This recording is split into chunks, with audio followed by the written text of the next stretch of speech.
تر دې مهاله تازه وروستي او مهمو خبرونو ته پام وکړئ. که غواړئ تازه پیښو څخه خبر شئ نو دغه ویډیو وګورئ.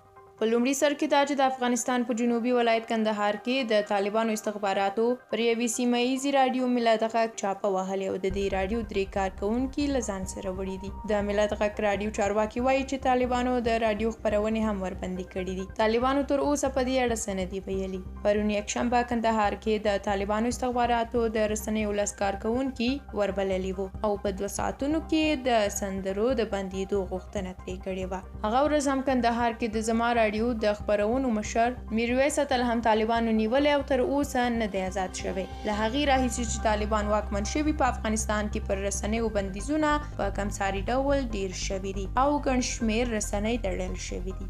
د کرکټ له ډګره هم خبر راغلی دی چې د پاکستان پخواني کرکټر منلي چې د لنډ وخت لپاره به د افغانستان کرکټ لوبډلې کوچینګ وکړي.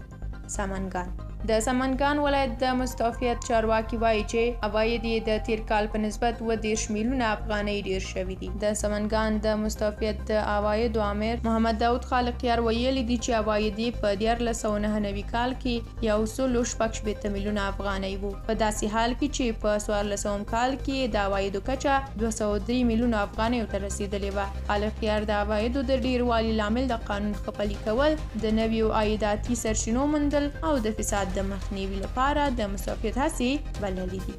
امیر خان متقي د بهرنیو چارو سرپرست وزیر مولوي امیر خان متقي په دوحه کې د قطر د بهرنیو چارو له وزیر محمد بن عبدالرحمن الثاني سره کتلي دي. د بهرنیو چارو وزارت د معلوماتو له مخې په دې لیدنه کې دواړو لوریو د کابل هوایي ډګر د قرارداد په تړاو د افغانستان او قطر ترمنځ پر شویو پرمختګونو او دغه راز په افغانستان کې د ښوونې پر بهیر او اقتصادي ننګونو خبرې اترې کړې دي.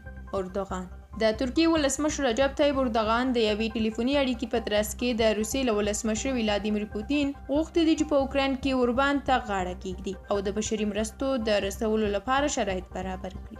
ملا عبدالغني برادر د ملا عبدالغني برادر په مشرۍ د اسلامي امارت اقتصادي کمیسیون د کابل ښار د عزیزي پلازا B1 او B2 مکرویانو د کانالیزاسیون لګښت راکم کړی دی. یاد کمیسیون د مکرویانو د مراقبت او ساتنې دولتي شرکت اړوند عزیزي پلازا B1 او B2 مکرویانو د کانالیزاسیون لګښت دی چې اوس مهال د هر متر مربع پر 14 افغانۍ 10 افغانیو ته راکم کړي.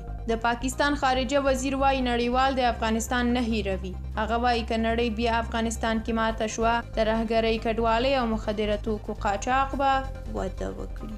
مننه چې ویډیو مو تر پایه ولیدله. د سوله افغان نوري ویډیوګانې مه هیروئ ترڅو په تازه خبرونو زر خبر شئ. تر بیا چې راځم تاسو ته ښه وخت.